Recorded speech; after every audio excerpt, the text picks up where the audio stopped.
और अगर किसी का खून बहुत ज्यादा गर्म होता है तो बागमती में जाकर छलांग लगाना चाहिए सभामुख महोदय। देशभरिका जनतालाई खरबौं रुपियाँ ऋण बोकाएको मेलम्ची खानेपानी काठमाडौँ चक्रपटभित्र मात्र वितरण गर्ने यो न्यायोचित होइन। प्रस्ताव गलत अभिव्यक्ति दिने कर्म छिरिङ शेर्पालाई अविलम्ब निलम्बन गर्नुपर्छ र कानुनी दायरामा ल्याउनुपर्छ, किनकि मधेसीलाई अपमान गर्नुभएको छ। तराई मधेस पहाडलाई टुक्राउने कुरामा गर्नुभएको छ। तराई र मधेस पहाडको एकता नै मधेस हो। 1700 किलोमिटर बोर्डरको रक्षा मधेसीले गर्छ बिना तलबको। हामी बिना वर्दीको सिपाही हौँ मधेसी, जुन कि बोर्डरमा हामी बोर्डरको सुरक्षा गर्छौँ, रक्षा गर्छौँ। त्यस्ता मधेसीलाई गलत अभिव्यक्ति दिए कर्म छिरिङ शेर्पालाई अविलम्ब निलम्बन गर्न सभामुख महोदय मार्फत म माननीय खेलकुद मन्त्रीजीलाई आग्रह गर्न चाहन्छु। धन्यवाद। विशेष गरी हेर्नुपर्ने नेपाली जनतालाई जोगाउनुतिर लागौँ। यो कुन मन्त्रालयलाई कति बजेट दिने, भोलि हामी नै बाँच्छौँ कि बाँच्दैनौँ भन्ने, हाम्रो नै भविष्य सुरक्षित छैन, हाम्रो जीवन नै सुरक्षित छैन।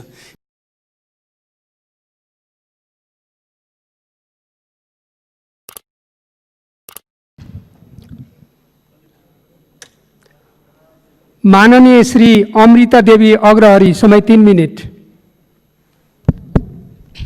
सम्मानीय सभामुख महोदय, 19 गते के पार्लियामेंट के बैठक में जिस तरह हमारे माननीय गंगा चौधरी जी ने जो शब्द का प्रयोग किया है उससे हमारी पार्टी का ध्यान आकर्षण हुआ है।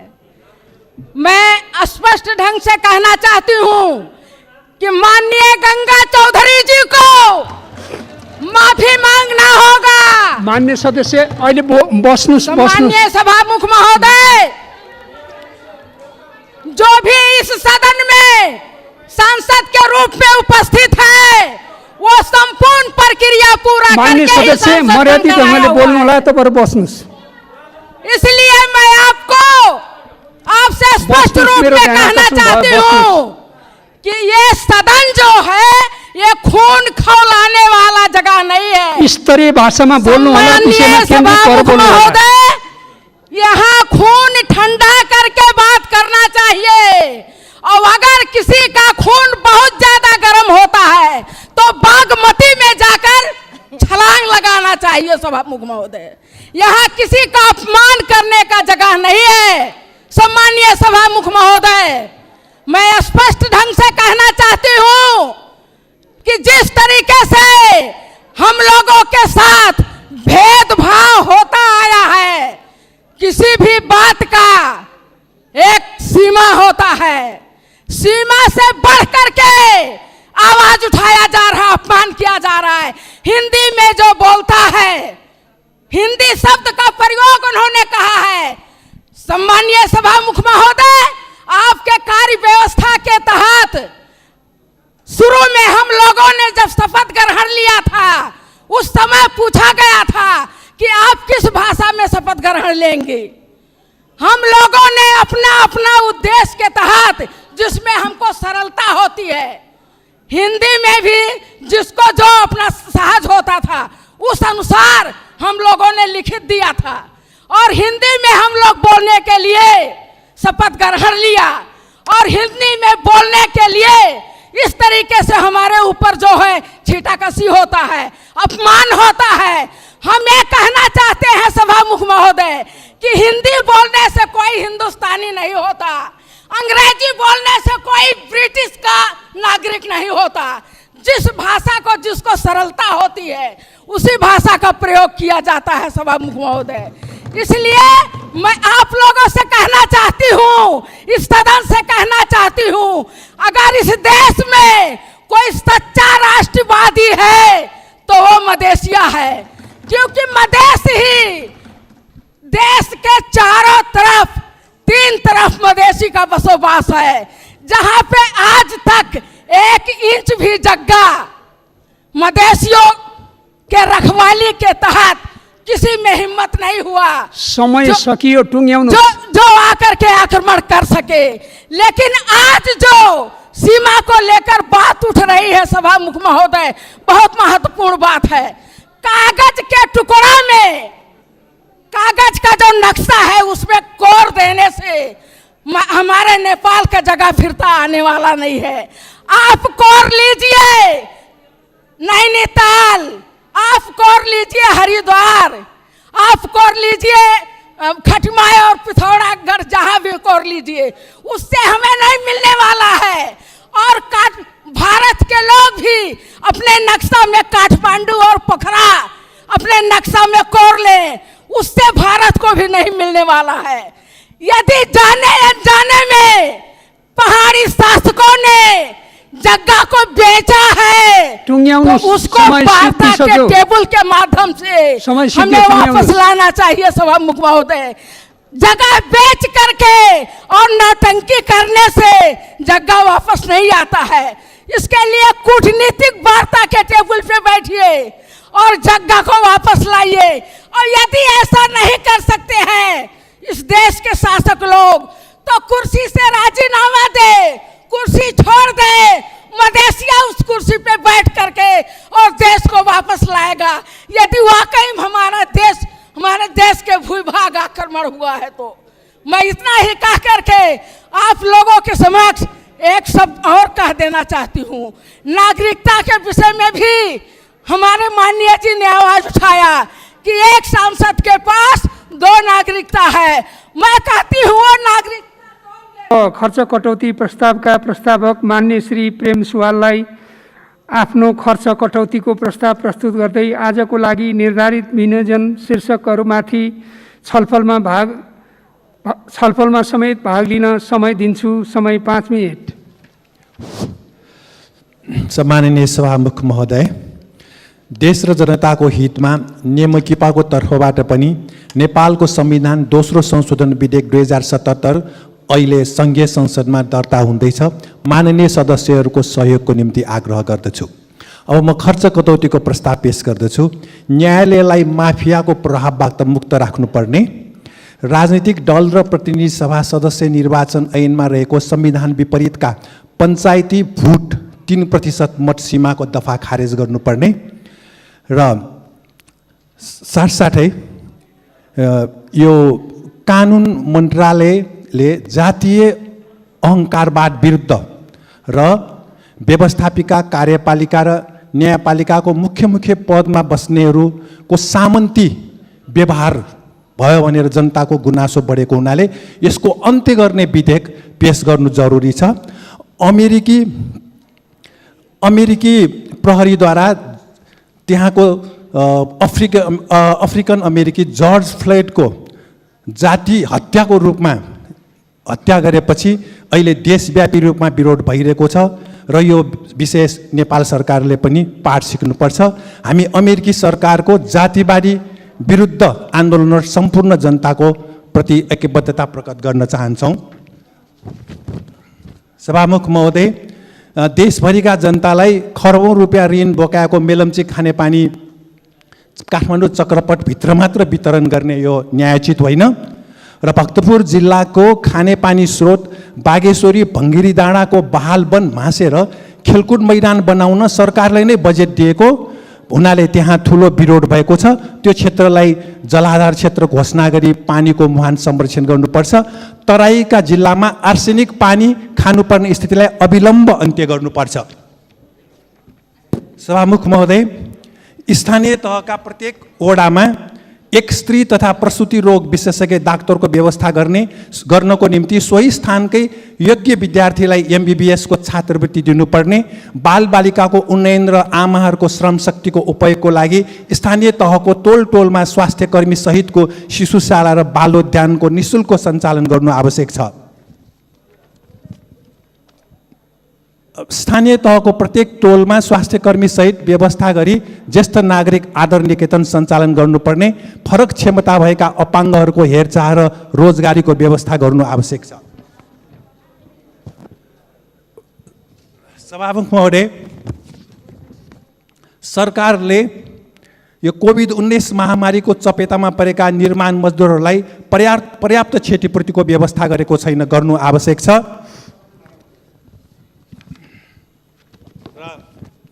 प्रदेश सहित खुल्ने यातायात साधनमा राखिने इम्बस नम्बर सम्झन गाह्रो र लामो भएको हुँदा साबिकै नम्बर प्लेटको नमुनालाई कायम गर्नु आवश्यक छ। रु 4 खर्बभन्दा बढीको थप वैदेशिक ऋण बोक्नुपर्ने काठमाडौँ उपत्यकामा 4वटा उपशहर निर्माण गर्ने योजनालाई पिछडिएको क्षेत्र पश्चिम नेपालमा स्थानान्तरण गर्नु उपयुक्त हुनेछ र सिंहदरबारभित्र सङ्घीय संसद भवन निर्माण भएपछि बानेश्वरको सभाहाल समेत रिक्त हुने भएकोले भक्तपुरमा 5000 क्षमताको सभाहाल बनाउने ठाउँ पनि छैन। यसलाई बागमती प्रदेशको राजधानीमा स्थानान्तरण गर्नु आवश्यक छ र 1 घण्टाको वर्षाले सप्तरी जलमग्न जस्ता समाचार प्रकाशित हुने गरी सहरको विकास गर्ने पूर्व मन्त्री र पूर्व अधिकारीहरूसँग स्पष्टीकरण लिनु आवश्यक छ। काठमाडौँ उपत्यकाका बागमती, विष्णुमती, मनोहरा, नक्खु, हनुमन्ते लगायत नापी नक्सा बमोजिम संरक्षण गरी स्वच्छ बनाउनु आवश्यक छ। सभामुख महोदय, खुल्ला सिमानाको सीमास्तम्भ उखेलिएको बगाएको यथास्थानमा राखी सुरक्षित नगर्ने पूर्व मन्त्री र पूर्व अधिकारीहरूलाई कानुनी कारबाही गर्नु आवश्यक छ। नेपालको 71 स्थानमा 60,000 हेक्टरभन्दा बढी विदेश अतिक्रमित भूमि फिर्ता लिए नापी गरी स्तम्भ राख्नु आवश्यक छ। विदेशीले पर्साको थोरीमा पुल सञ्चालनमा अवरोध, महोत्तरीको मगवामा जनता आवास कार्यक्रममा अवरोध, नारायणी गण्डक बाँधको धोका खोलेर सुस्ता जाने झोलुङ्गे पुल निर्माण र 5 थर इलाममा नेपालको पूर्वाधार निर्माणमा अवरोध गरेकोलाई सरकारले अविलम्ब विरोध गर्नु आवश्यक छ। ती जिल्लाका अधिकारीहरूलाई नेपाली भूमि संरक्षण गर्न निर्देशन दिनु जरुरी छ।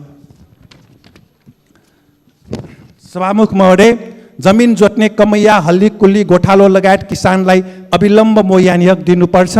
सरकारी सार्वजनिक सरकारी गुत्थीको जग्गा, पोखरी, कमल पोखरी व्यक्तिको नाममा दर्ता गर्ने मन्त्री र अधिकारीहरूलाई कानुनी कारबाही गरी त्यस्ता जग्गा र पोखरी पुनः सार्वजनिक गर्नु आवश्यक छ। पुर्खौली घर जग्गा परिवारको नाममा नामसारी गर्दा रजिस्ट्रेसन र अन्य शुल्क छुट गर्नु आवश्यक छ। बचत तथा ऋण सहकारी संस्थाको नाउँमा जनताको अरबौं रुपियाँ ठगी गर्ने ठगहरूकै सम्पत्तिबाट जनताको बचत फिर्ता गर्नुपर्छ। यस्तो ठगी रोक्न आवश्यक कानुन बनाउनुपर्छ। सभामुख महोदय, युवाहरूलाई सामन्तवाद, पुँजीवाद, साम्राज्यवाद, नव उदारवाद, फाँसीवादसँगै आएको छुवाछुट र नाफा कुम्ल्याउने वा शुभ लाभमा केन्द्रित हुने र साथै जातीय दमन, धर्मको नाउँमा आतंकवाद आदिको विरोधमा सचेत गर्ने कार्यक्रम आवश्यक छ र आर्थिक समानता बिनाको प्रजातन्त्र धोका हुन्छ भनेर युवाहरूलाई स्पष्ट प्रशिक्षित गर्नु आवश्यक छ। सभामुख महोदय, युवालाई अनिवार्य सैनिक तालिमको व्यवस्था गरी देशको सार्वभौमिकता रक्षामा जिम्मेवार बनाउनु आवश्यक छ। खेलकुदको नारा स्वास्थ्य, मित्रता, अनुशासन र सार्वभौमिकताको रक्षा राख्नु उपयुक्त हुनेछ र यो खर्च कटौतीमा चित्तबुझ्दो जवाफ नआए नेपाल मजदुर किसान पार्टीको तर्फबाट विनियोजन विधेयकमा समर्थन नहुने बेहोरा आग्रह गर्दछु। धन्यवाद।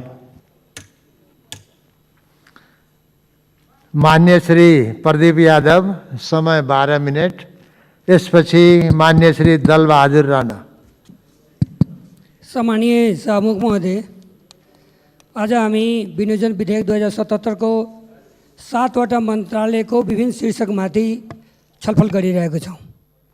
सम्मानीय सभामुख महोदय, वास्तवमा कोरोनाको महामारीले गर्दा फास्ट ट्र्याकमा हामी चाहिँ गइरहेका छौँ। त्यसकारण समय धेरै कम छ र विषयवस्तु ठुलो छ, तर पनि म आफ्नो समयभित्रमा आफ्नो कुराहरू राख्न अनुमति चाहन्छु। सभामुख महोदय, सबभन्दा पहिले मैले माननीय कानुन मन्त्रीजीको ध्यान आकर्षण गराउन चाहन्छु। मेरो अनुरोध के छ भने कानुन मन्त्रीजीलाई कि देशभरिका 7वटा प्रदेशमा उच्च अदालत छ, 9वटा इजलासको व्यवस्था गरिएको छ सभामुख महोदय, जसमध्ये 2वटा अस्थायी इजलास छन्। एउटा ओखलढुङ्गामा र एउटा वीरगन्जमा छ र 9वटा इजलासको अधिकार एउटै छ, एक समान अधिकार छ र 9वटाकै एक समान अधिकार हुँदा यो अहिलेसम्म अस्थायी इजलास नाम राख्नुको कारण के हामी पनि बुझ्न गाह्रो छ, जनताले पनि बुझ्न गाह्रो छ। माननीय मन्त्रीजीको यसमा ध्यान जाओस् र खास गरेर जब 9वटा इजलासको अधिकार एउटा हुँदाहुँदाले सबैलाई अदालतको रूपमा राखेर व्यवस्थापन गर्न किन सकेन? यसकारण शाहमुख महोदय मार्फत कानुन मन्त्रीजीलाई मेरो अनुरोध छ कि चाँडोभन्दा चाँडो यो अस्थायी नाम हटाएर अब इजलासमा परिणत गरिदिनको लागि सादर अनुरोध गर्न चाहन्छु। मेरो अब महिला विकास बालबालिका तथा ज्येष्ठ नागरिक मन्त्रालय अन्तर्गत मेरो कुनै कमेन्ट छैन र भौतिक पूर्वाधार तथा यातायात मन्त्रालयको बारेमा अब के कुरा राखौँ? कुरा त धेरै राख्नु थियो। म किन कुरा राख्न चाहँदैन कि हिजोसम्म हामीसित बुक चाहिँ उपलब्ध हुन सकेन भौतिक मन्त्रालयको। आज बल्ल बल्ल पिजन हलमा पुगेको रहेछ। हामी पढेको छैन भने बोल्ने के? तर गत वर्ष अब एक निर्वाचन क्षेत्र एक रणनीतिक सडक चाहिँ गत वर्ष मेरो निर्वाचन क्षेत्रमा छुटेको थियो। यसपालि माननीय मन्त्रीजीले मेरो अनुरोध छ कि नछुटोस्, म माथि अन्याय र विभेद नहोस्। सबै सांसद एक समान छ, त्यसै कारण गत वर्ष म माथि अन्याय भयो, यसपालि पनि चाहिँ त्यस्तो चाहिँ अन्याय नहोस्। सहरी विकासको कुरामा अब सहरी विकास सहरको लागि मन्त्रालय बनाइएको छ। वीरगञ्ज महानगरपालिका एउटा नयाँ महानगरपालिका गाउँ मिलाएर चाहिँ महानगरपालिका बनाइयो, तर गाउँ चाहिँ कुनै चाहिँ बजेट त्यसमा चाहिँ राखिएको छैन।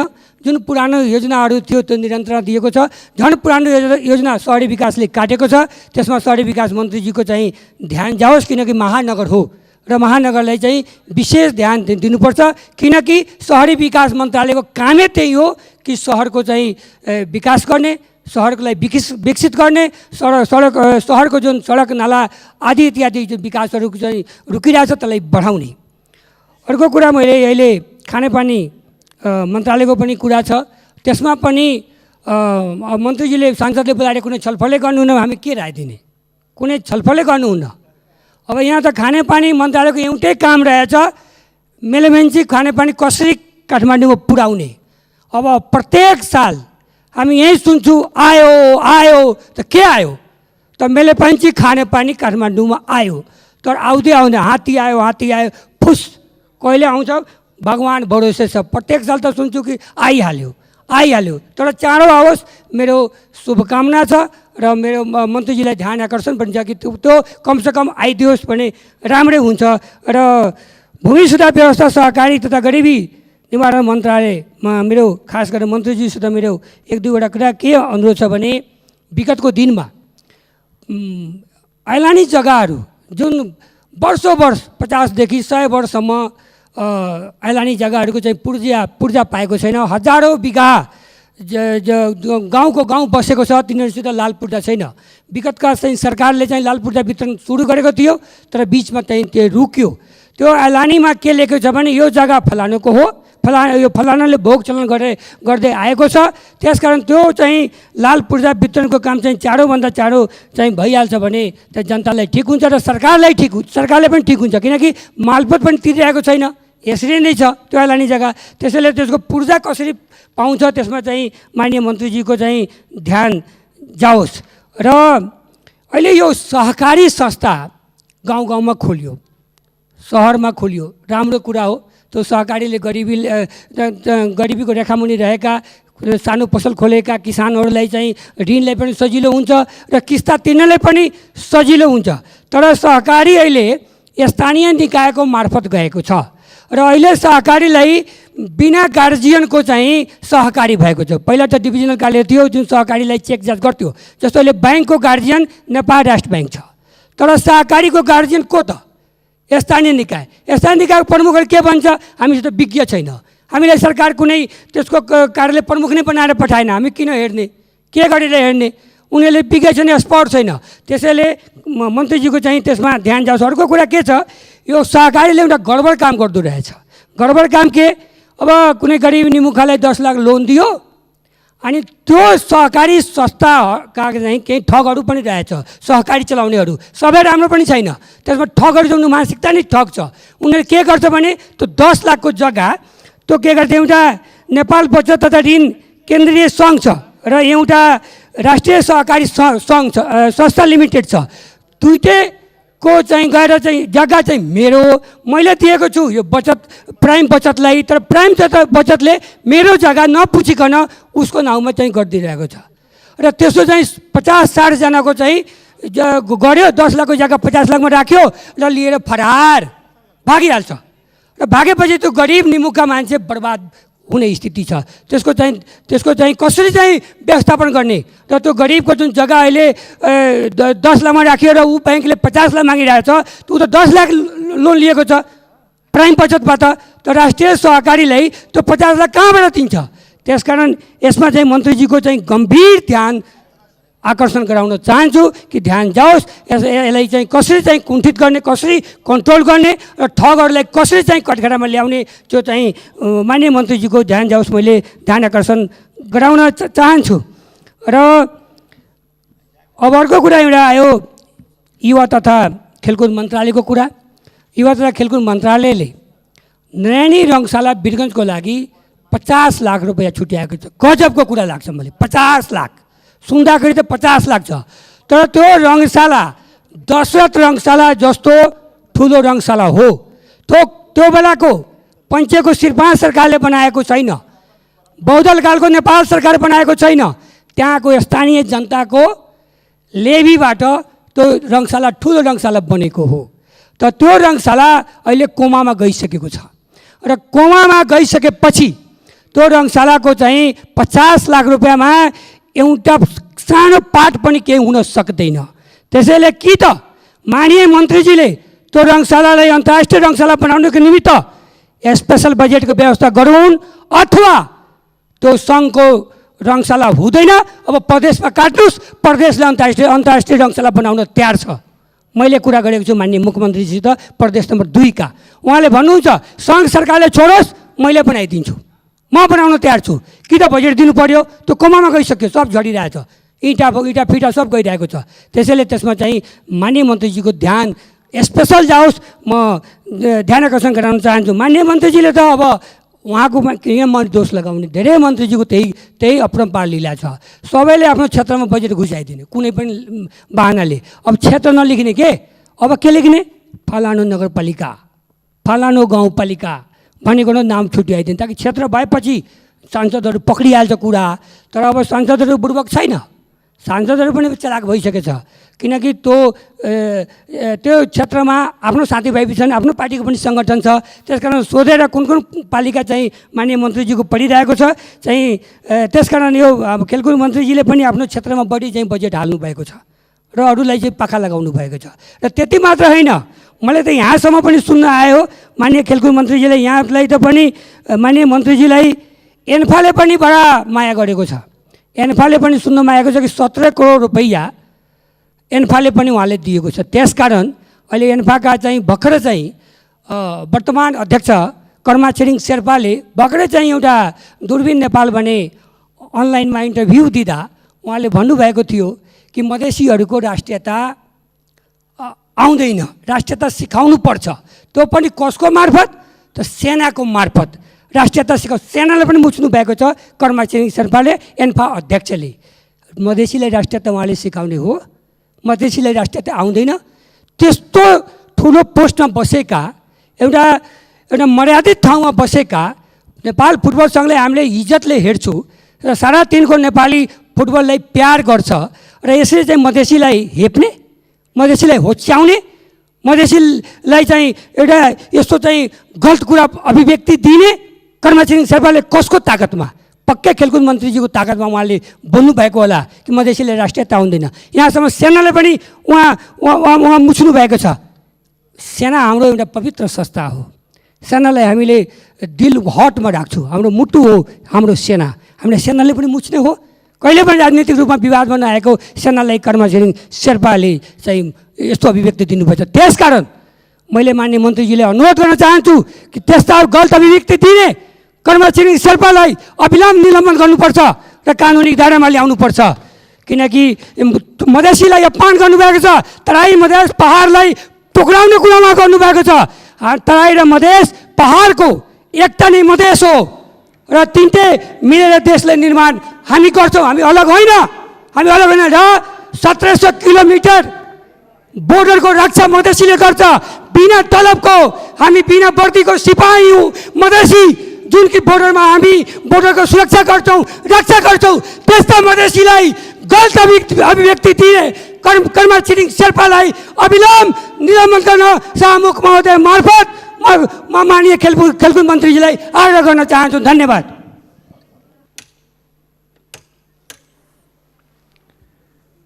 मान्य श्री डिला सङ्ग्रौला पन्त, समय 4 मिनट। यसपछि मान्य श्री घनश्याम खतिवडा। सम्मान्य सभामुख महोदय, मन्त्रालयगत विनियोजन विधेयक 2077 माथि केही कुरा राख्ने अनुमति चाहन्छु। महिला तथा बालबालिका राष्ट्रपति महिला उत्थान कार्यक्रम पुनरावृत्ति भएको छ, तर यस कार्यक्रमले विपन्न र वञ्चितमा परेका महिलाहरूको नै पहुँच हुँदैन भने कसरी उनीहरूले रोजगारी पाएर उद्यमशील बन्छन्? सभामुख महोदय, सदाको लागि बाल श्रम अन्त्य गर्ने भने तापनि लकडाउन अगाडिको अवस्था हेर्ने हो भने होटल, रेस्टुरेन्ट, सार्वजनिक यातायात, इँटा भट्टा लगायतका क्षेत्रमा बाल श्रमको शोषण भइरहेको छ। सडक छाप बालिका यत्रतत्र छन्। यो त केवल सरकारको देखाउने दाँत मात्र होइन र सभामुख महोदय, महिलामाथिको लैङ्गिक विभेद, हत्या, हिंसा, बलात्कार, दाइजो प्रथा, बोक्सी प्रथा, छाउपाडी, बाल विवाह, बहुविवाह अझ रोकिएको छैन। अझ भनियो भने क्वारेन्टाइनमै नै महिलामाथि बलात्कार भइरहेको छ। यसलाई रोक्न खोइ त विशेष कार्यक्रम? सभामुख महोदय, खानेपानी मन्त्रालय 94% जनतालाई खानेपानी दिलाउने भनिएको छ, तर आज नेपाली जनताले शुद्ध खानेपानी पनि पाएका छैनन्।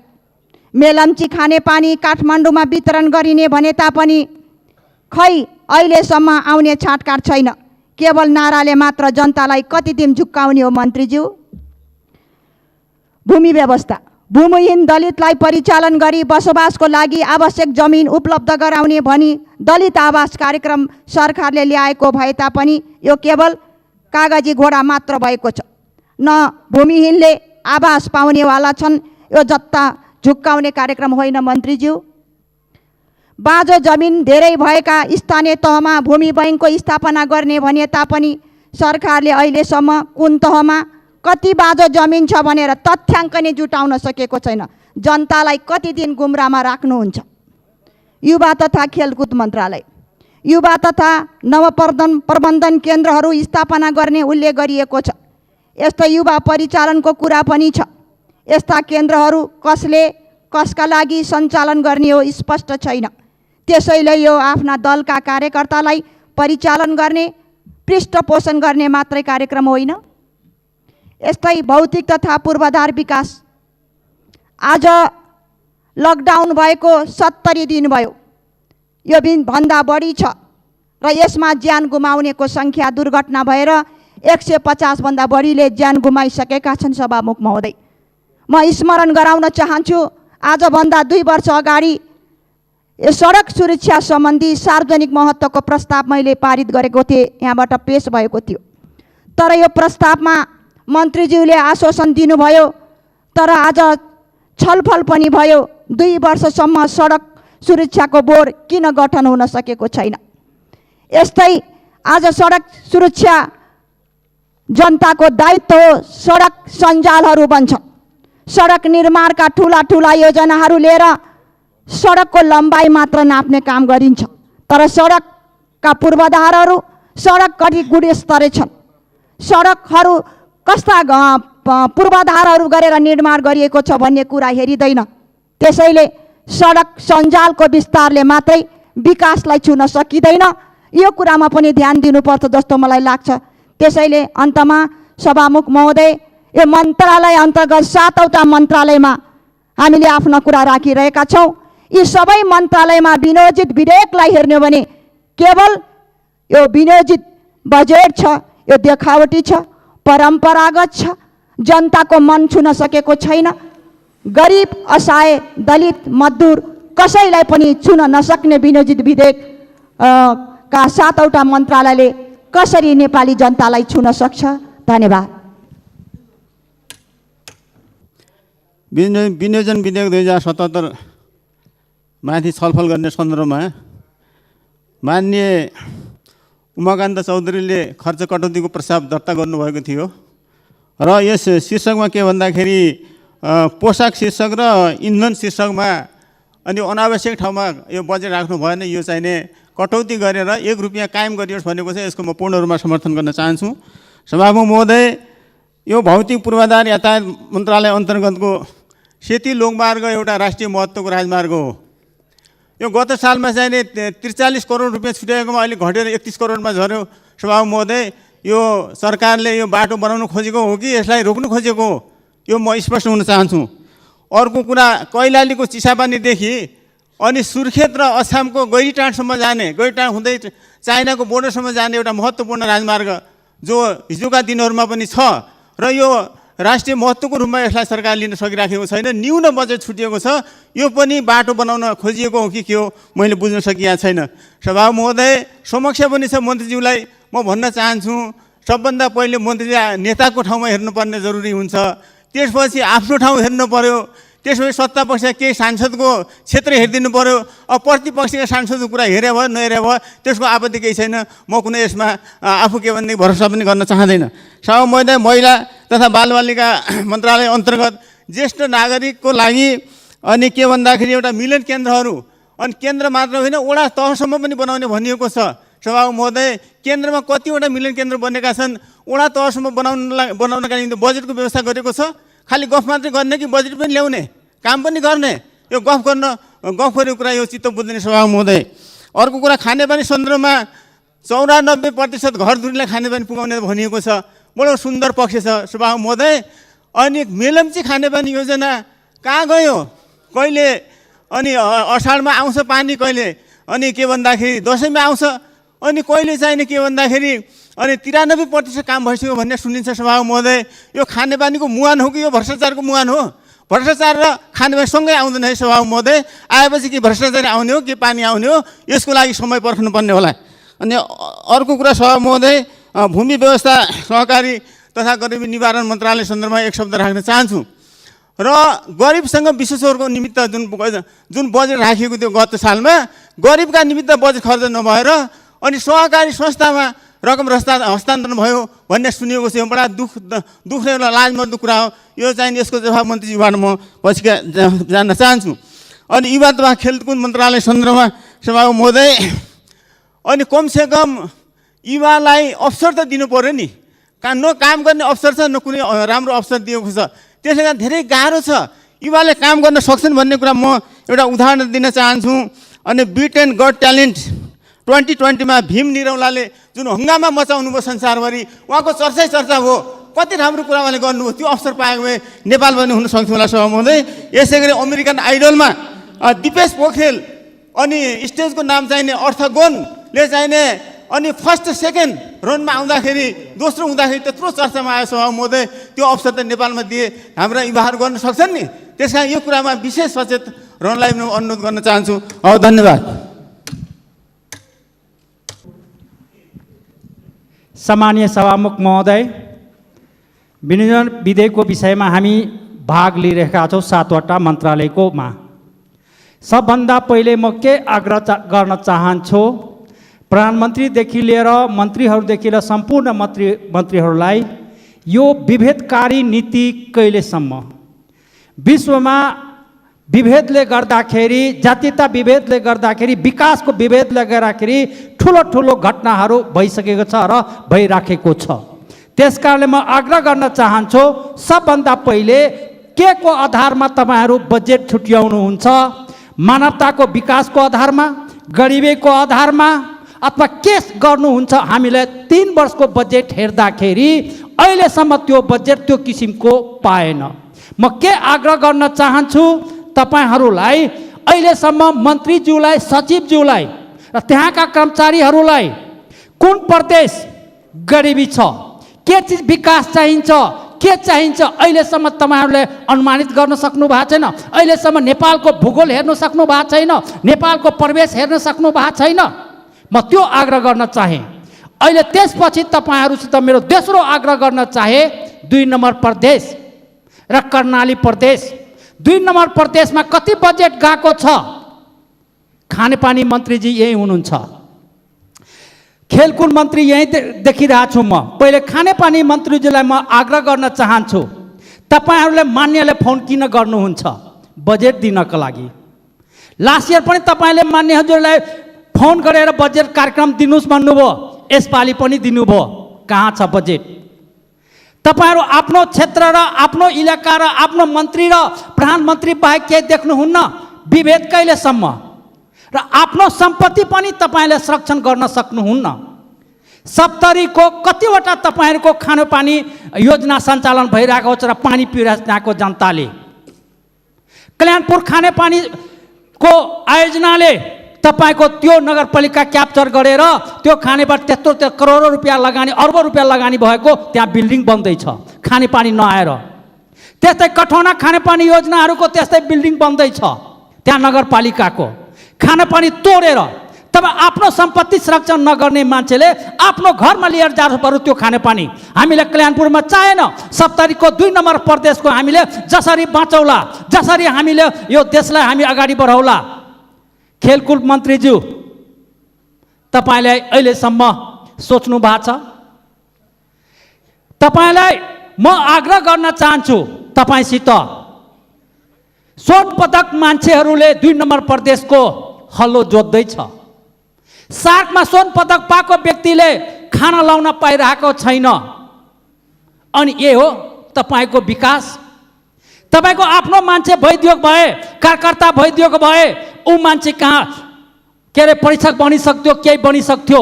तर 2 नम्बर प्रदेशका मान्छेहरूले तपाईँले किन हेला गरिराख्नु भएको छ? त्यहाँ विकासको दृष्टिकोणले किन हेला गरिराख्नु भएको छ?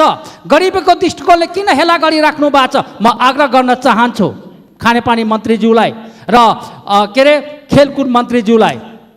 थर्ड कुरा, मैले भौतिक तथा यातायात मन्त्रीज्यू यहाँ देखिरहेका छैनौँ। मैले के आग्रह गरेँ? तपाईँको केन्द्रीय बजेट 70 मा एउटा हुलाकी राजमार्ग बाहेक अरू केन्द्रीय बजेट के छ? कुनै पनि त्यही मान्यहरूले दिएको 40 लाख रुपैयाँ, त्यसले 2 नम्बर प्रदेशको धेरै विकासहरू भइसक्छ। त्यसकारण म आग्रह गर्न चाहन्छु सम्पूर्ण मन्त्रीजीहरूलाई, तपाईँ पार्टी कार्यकर्ता र पार्टीभन्दा माथि उठ्नुहोस्। तपाईँ आफ्नो पोकेटभन्दा माथि उठ्नुहोस्, आफ्नो क्षेत्रभन्दा माथि उठ्नुहोस्। होइन भने तपाईँहरूलाई मैले आज खानेपानी मन्त्री र खेलकुद मन्त्रीमा राजीनामा माग्न छु र घोर भर्सना गर्न चाहन्छु। यस्तै बजेटहरू आउँदै गरी 3 वर्षको बजेटमा घोर भर्सना गर्छु र खेद गर्न चाहन्छु। यस्तै बजेटहरू न। मान्य श्री प्रकाश रसाइली स्नेही, समय 4 मिनट। सम्मान्य सभामुख महोदय, जनता जोगियो भने हिँड्ने जनता, मोटर बाटो बनायो भने हिँड्ने जनता चाहिए, बिजुली बनायो भने बिजुली बाल्ने जनता चाहिए, रेल बनायो भने रेलमा हिँड्ने जनता पनि चाहिए। आज कोभिड-19 का कारणले नेपाली जनता मरिरहेका छन्। सुदूरपश्चिम प्रदेशमा मात्र 125 जनाले आत्महत्या गरेका छन्। 55,000 क्वारेन्टाइनमा बसेका छन्। 70,000 मान्छे आयो भने चाहिँ 15,000 मान्छे ती कहाँ गए? सरकारसँग हिसाब किताब छैन। 1 जना मान्छे कोभिड-19 का कारणले मृत्यु भयो, 2 जना मान्छे क्वारेन्टाइनै बसेर मरे। जनता बचाउने भन्दा हामी बजेटको बाँडफाँड तछाड मथाड मन्त्रीज्यूले आफ्नै निर्वाचन क्षेत्रमा हाले, प्रधानमन्त्रीको क्षेत्रमा 1 लाख लागत हुने बजेटमा पनि 1 करोड हालियो भनेर हामी तछाड मछाड गरिरहेका छौँ। सबैभन्दा अहिले विशेष गरी हेर्नुपर्ने नेपाली जनतालाई जोगाउनुतिर लागौँ। यो कुन मन्त्रालयलाई कति बजेट दिने, भोलि हामी नै बाँच्छौँ कि बाँच्दैनौँ भन्ने, हाम्रो नै भविष्य सुरक्षित छैन, हाम्रो जीवन नै सुरक्षित छैन। त्यसैले सम्मान्य सभामुख महोदय, म विनम्रतापूर्वक के अनुरोध गर्न चाहन्छु भने सुदूरपश्चिमका कर्णाली प्रदेश लगायत सुदूरपश्चिमको पहाडी जिल्ला दार्चुला, बझाङ र बाजुरामा त्यहाँका करिब हिमाली गाउँपालिकाका 80% मान्छेहरू यार्सा गुम्बामा निर्भर छन्।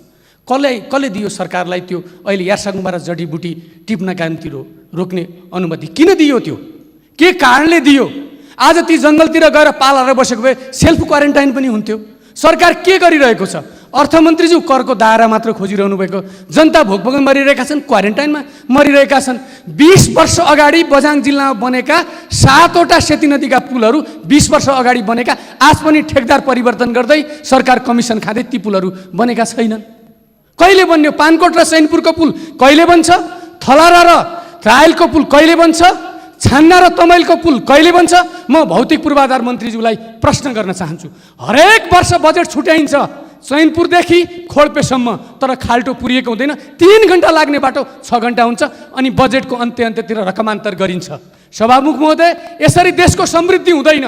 सेती लोकमार्ग बझाङको मान्छे धनगढी आउँदाखेरि 9 घन्टा लाग्छ, जब सेती लोकमार्ग बन्यो भने 4 घन्टामा धनगढी पुगिन्छ। साबिकको सेती अञ्चलको बाटो हुँदै त्यो जान्छ। यो वर्ष किन रकम घटाइयो? के कारणले यो रकम घटाइयो सभामुख महोदय? फेरि के गरिन्छ भने जब आर्थिक वर्ष समाप्त हुन लाग्छ त्यो रकमलाई रकमान्तर गरेर अर्को बजेटमा खर्च गरिन्छ। यसरी समृद्धि आउँछ, यसरी विकास हुन्छ। त्यसैले सम्मान्य सभामुख महोदय, सुदूरपश्चिमका जनताहरूलाई जोगाउनका निम्ति अहिलेसम्म कैलालीमा एक ठाउँ मात्र स्वाब टेस्ट छ। सबै जिल्लामा स्वाब टेस्ट गर्नु पर्यो सुदूरपश्चिमका जनताहरूलाई जोगाउनका निम्ति। किट्सको आवश्यकता छ। त्यस्तै आज स्थानीय निकायका जनप्रतिनिधि आतंकित भएका छन्। अर्थमन्त्रीज्यू दिनका दिन सञ्चार मन्त्रीका हैसियतले पनि प्रेस मिट गर्नुहुन्छ, तर कोभिड-19 को स्वाब टेस्ट गर्ने कोही पनि मेसिन छैन। जनताहरू भोकभोकै मर्नुपर्नेको हुन्छ। अब स्थानीय निकायका जनप्रतिनिधिहरू पनि भाग्नुपर्ने अवस्था सिर्जना भएको छ, आत्महत्या गर्नुपर्ने अवस्था सिर्जना भएको छ। हामी यहाँ बजेटको छलफल गरिरहेका छौँ। त्यसैले सम्मान्य सभामुख महोदय, हामीले माननीय श्री सन्त प्रसाद थारू, समय 4 मिनट।